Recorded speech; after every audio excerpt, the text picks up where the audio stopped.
ये सेंड कर दीजिएगा, ठीक है। हमें बस सेंड करिए बाद में। भारत के दो सर्व प्रमुख प्रतीक चिन्ह तो जूम करें, तो जूम करके सिंह चतुर्मुख और अशोक चक्र मगध से ही निकल कर आए हैं, और बिहार 2000 वर्ष पूर्व मगध के नाम से ही जाना जाता था। लेकिन बिहार का चिरस्थायी योगदान इन प्रतीकों से भी कहीं ज्यादा गहरा है। हमारी आज की शासन व्यवस्था, धर्म, कला और इस्तेमाल में आने वाले सिक्के भी गौरवशाली बिहार से ही प्रभावित हैं। इस संग्रहालय के इतिहास दीर्घा ए में हमारे पूर्वजों की कहानी है, जिन्होंने लगभग 4 लाख वर्ष पहले गंगा के उपजाऊ तटों पर अपने जीवन की शुरुआत शिकारी एवं संग्राहक के रूप में की थी। फिर धीरे धीरे उन्होंने खुद को अपने पर्यावरण और भौगोलिक परिवेश के अनुकूल ढाल लिया। उन्होंने चित्रकारी के जरिए अपने दैनिक जीवन को अभिव्यक्त भी किया, जिसे हम आज भी कैमूर की पहाड़ियों में देख सकते हैं। रोजमर्रा की जिंदगी में खुद को बचाए रखने की कोशिशों ने बेहतर सोच की परंपरा को जन्म दिया। इसी क्रम में बिहार में कई दार्शनिक आंदोलनों और विचारकों का आगमन हुआ। लगभग 2500 वर्ष पहले महान आध्यात्मिक गुरु के रूप में गौतम बुद्ध आए, जिन्होंने बौद्ध धर्म की नींव रखी। इनके समकालीन महावीर को जैन धर्म का 24वां और आखिरी तीर्थंकर माना जाता है। भगवान महावीर ने यही जैन धर्म के सिद्धांतों के विश्व की सामाजिक एवं धार्मिक व्यवस्था पर एक गहरी छाप छोड़ी। इसी दौरान मगध एक प्रभावशाली राजनीतिक क्षेत्र के रूप में उभर कर आया तथा चंद्रगुप्त मौर्य द्वारा स्थापित शक्तिशाली मौर्य साम्राज्य का केंद्र बना। चंद्रगुप्त मौर्य के प्रमुख सलाहकार चाणक्य ने साम्राज्य के सुचारू एवं सफल संचालन हेतु एक शास्त्र की रचना की, जिसे अर्थशास्त्र के नाम से जाना गया। ये आज भी उतना ही प्रासंगिक है। सुव्यवस्थित मौर्य शासन तथा संरक्षण में विविध कलाओं का विकास हुआ, जिसमें टेराकोटा शिल्प भी एक है। इस कला का उल्लेख संस्कृत नाटक मृच्छकटिकम यानी मिट्टी की छोटी गाड़ी में मिलता है। कलाकार पत्थरों के काम में भी माहिर थे, जिसका प्रमाण दीदारगंज की सुप्रसिद्ध यक्षी प्रतिमा है।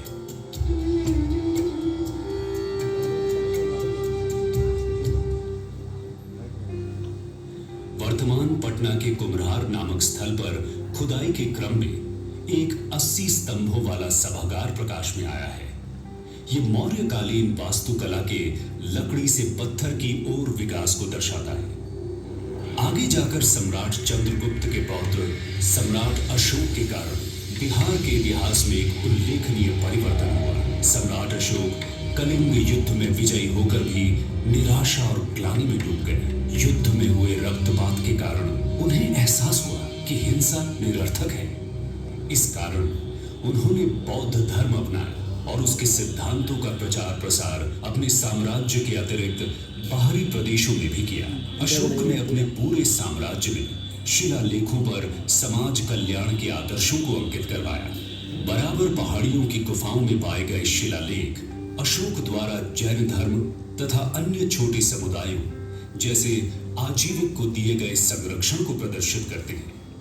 इतिहास दीर्घा बी हमें गुप्त शासन के 300 वर्षों की यात्रा की ओर ले जाती है, जिसे भारतीय इतिहास के स्वर्णिम युग के नाम से भी जाना जाता है। इस काल में बिहार में कला, साहित्य और विज्ञान के क्षेत्र में काफी विकास हुआ। गणितज्ञ और खगोल शास्त्री आर्यभट्ट ने आर्यभट्टीय की रचना की। इस रचना ने अब तक कई पीढ़ियों के खगोलविदों और गणितज्ञों पर गहरा प्रभाव डाला। गुप्त काल में ही बिहार के प्राचीनतम एवं अब तक जीवंत मुंडेश्वरी मंदिर का भी निर्माण हुआ। गुप्त वंश के शासकों ने बिहार को एक शैक्षणिक केंद्र बनाया। उन्होंने ही नालंदा, विक्रमशिला, उदंतपुरी व तेलहारा जैसे प्रतिष्ठित विश्वविद्यालयों को विकसित किया। इन विश्वविद्यालयों ने आगे चलकर पाल वंश के समय में और भी अधिक ऊंचाइयों को प्राप्त किया। संग्रहालय में रखी पाल कालीन बौद्ध व हिंदू मूर्तियां इस समय के कलाकारों की कलात्मक दक्षता एवं अभिव्यक्ति की सक्षमता को दर्शाती हैं। इनका विकास पाल वंश के 400 वर्षों की शासन अवधि व संरक्षण के दौरान हुआ। पूर्व मध्यकाल एक तरह से सत्ता परिवर्तन का काल रहा।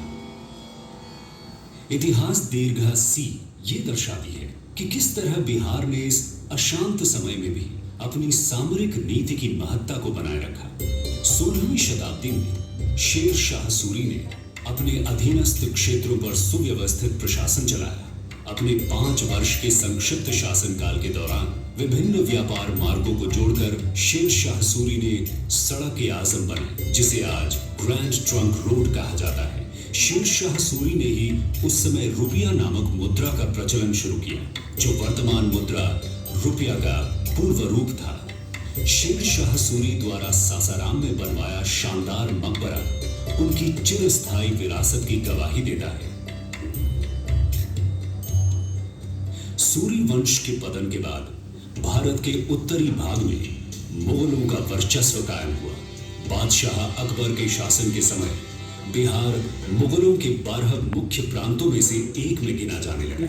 इसी समय बिहार सूफी मत का एक महत्वपूर्ण केंद्र बना। ये प्रदेश शेख याहिया मनेरी जैसे संतों का वास रहा, जिनकी खूबसूरत मजार आज भी हम मनेर शरीफ में देख सकते हैं। सिख धर्म की आध्यात्मिक तरंगों ने भी बिहार में गंगा के तट को छुआ। पटना में ही सिखों के अंतिम गुरु गोविंद सिंह जी का जन्म हुआ। हर मंदिर साहब को सिखों के 5 तख्तों में से एक गिना जाता है। समुद्री मार्गों और व्यापार के विकास के कारण British east India company Bharat में पहुंची। अंग्रेजी प्रभाव से कलमबंद प्रमाणों की परंपरा शुरू हुई। पटना कलम चित्रकला इसी परंपरा का एक उदाहरण है, जिसमें जनसाधारण की छवि मिलती है। परंतु जल्द ही अंग्रेजों के आर्थिक नियंत्रण ने बिहार पर बुरा असर डालना शुरू कर दिया। किसानों को अनाज की फसलों की जगह अफीम और नील जैसी नकदी फसलों को जबरन उगाना पड़ा, जिसके कारण बिहार में कई भयानक अकाल पड़े। अकाल के समय ही अनाज के संग्रह हेतु अंग्रेजों ने गोल घर का निर्माण करवाया, लेकिन बेरोजगारी बहुत ज्यादा बढ़ जाने से बड़ी संख्या में लोगों को मजबूरन विश्व भर में फैले यूरोपीय देशों के खेतों में गिरमिटिया मजदूर के रूप में काम करने के लिए बतौर ठेके पर जाना पड़ा। आज मॉरिशस, सूरीनाम व फिजी जैसे देशों में इन लोगों ने अपने बिहारी मूल के साथ एक नई पहचान बनाई है। बिहारी संतति दीर्घा गर्वपूर्वक आपका परिचय बिहारी मूल के ऐसे प्रधानमंत्रियों, लेखकों, क्रिकेट खिलाड़ियों और कलाकारों से कराती है जिन्होंने अपनी मातृभूमि की संपन्नता में योगदान दिया है। इधर भारत में जैसे जैसे औपनिवेशिक ताकतों का अत्याचार बढ़ा, वैसे वैसे आजादी की पुकार और भी बुलंद होती गई। स्वाधीनता आंदोलन को बिहार के चंपारण सत्याग्रह से बहुत बल मिला।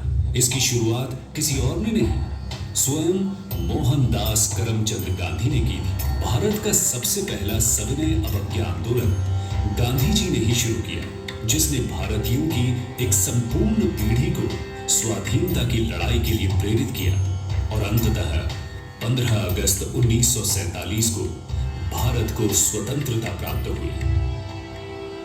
आज हम बिहार के इतिहास के बारे में जो भी जानते हैं, वो सब हमें कला, शिलालेख और वास्तुशिल्प के उदाहरणों से पता चला है। सर अलेक्जेंडर कनिंघम भारत के पुरातात्विक सर्वेक्षण के पहले महानिदेशक हुए। उन्होंने पूर्व प्रसिद्ध चीनी यात्री जैसे ह्यून सांग के यात्रा विवरण का अध्ययन किया और उसकी मदद से उन्होंने नालंदा की खोई हुई विरासत को ढूंढ निकाला। आज भी नालंदा में चल रही खुदाई से नई व अद्भुत वस्तुएं सामने आ रही हैं। इनसे नालंदा विश्वविद्यालय के गौरवशाली इतिहास के बारे में कुछ नई और आश्चर्यजनक बातों का पता चलता है। नालंदा से थोड़ी दूर तेल्हारा है, जहां अभी बिहार राज्य का पुरातत्व निदेशालय खुदाई कर रहा है। इस उत्खनन से यह पता चलता है कि तेल्हारा भी कभी नालंदा की तरह ही शिक्षा का एक महत्वपूर्ण केंद्र रहा होगा। बिहार जैसे गतिशील राज्य की संपूर्ण कहानी कहना और उसके बारे में जानकारी दे पाना इतने थोड़े से समय में संभव नहीं। इस अद्भुत प्रदेश की जिज्ञासु व उत्सुक प्रवृत्ति के कारण हर दिन हमें इसके किसी नए पहलू के बारे में पता चलता है।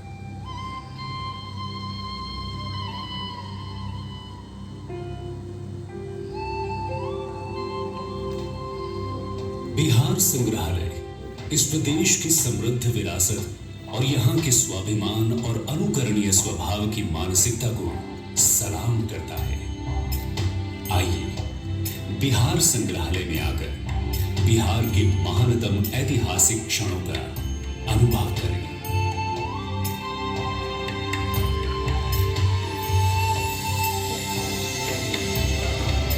टिकट बंद है। आइए।